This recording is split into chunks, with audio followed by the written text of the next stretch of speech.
Kakuwang sa classroom mo ay nagunang problema nga naobserbahan sa Department of Education dinhi sa Central Visayas atol sa unang semana sa pagsugod sa face-to-face classes. Nagkadayon si DepEd 7 Regional Director Salustiano Jimenez nga moabot sa kapin 4,000 ka mga classroom ang naguba sa pagkusukuso sa bagyong Odette niadtong Disyembre 2021.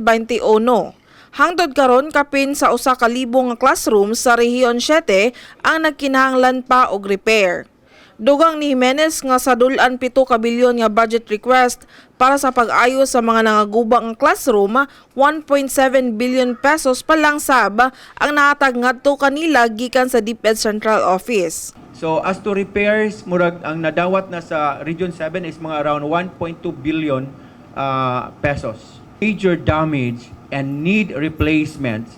There are some until now unfunded, and we are still awaiting for the funds or budget from the central office or from because the budget will go through the DPWH, because if it is a replacement, new construction, so DPWH will be the implementing agency. Giasoy ni Jimenez nga ang kabahin sa pundo nga gibubo sa DepEd Central Office kanila gigamit sa pag-ayos sa mga classrooms nga nakaangkon og minor damages sama sa nalangkat nga mga kisame ug bungbong sa classroom.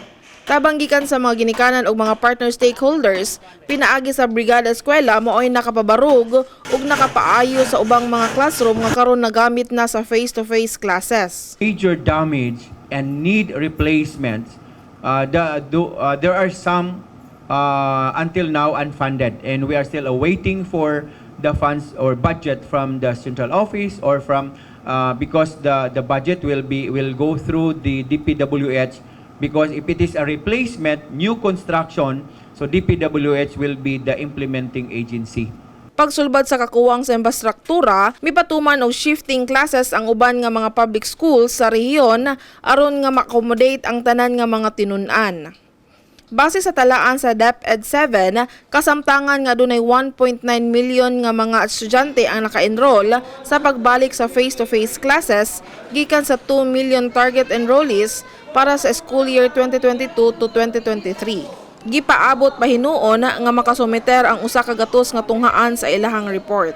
Samtang subay sa hingusgan nga kampanya sa vaccination sa Department of Health 7, gitinguha ni DOH 7 Child Coordinator Dr. Joan Antoinette Albito nga butangan og vaccination site ang pipila ka mga tunghaan. Gani gisugdanan nila kini ngadto sa Negros Oriental. Director, with regards to to bringing the Pinas Lakas campaign to schools, but in Negros Oriental we have already started. Si Jimenez padayon miauhag sa mga ginikanan nga mahatagan na og booster shot ang ilang mga anak. Adunay 48% na nga mga estudyante ang nahatagan og first dose sa vaccine ug 10.58 sa second dose. We can possibly convince our parents and our guardians to have their children be inoculated. Kini si Shariza May Uy alang sa May TV Cebu.